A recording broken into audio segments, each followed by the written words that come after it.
Welcome to my vlog. Ito yung vlog ko, guys. Dito po kami ngayon sa Eco Center. Ito po yung tabaw ng dakilang seaman. Nakapakahirap ang trabaho namin, guys. Dito po kami sa ilalim ng Eco Center, yung sa bottom.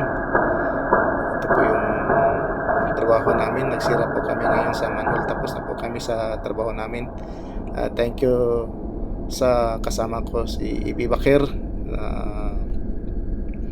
laging tumutulong sa gawaing walang iwanan kahit anong nangyari. Basta ingat lagi, kabaro.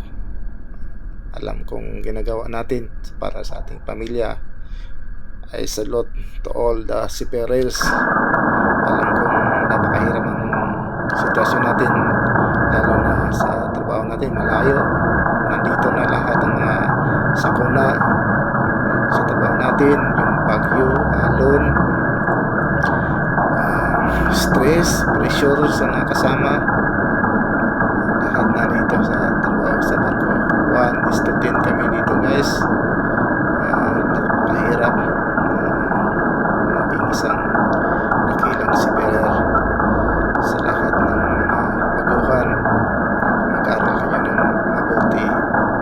Huwag yung sayangin yung pag-aaral ninyo.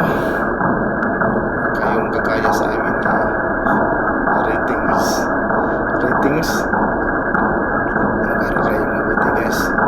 Ito yung mapapayo ko sa baguhan maging seaman. Basta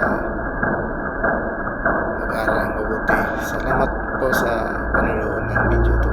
Salamat sa lahat ng mga seafarers kung saan man kayo naroon sa mundong ito. Mag-ingat lagi. Huwag mong kalimutan magdasal sa Panginoon Diyos.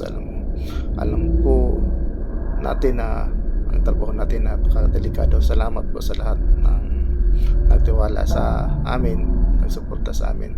Salamat po sa lahat na nag-subscribe sa channel ko. Ito po yung channel ko, guys. Salamat po sa inyong suporta at tiwala sa akin. Thank you so much, guys.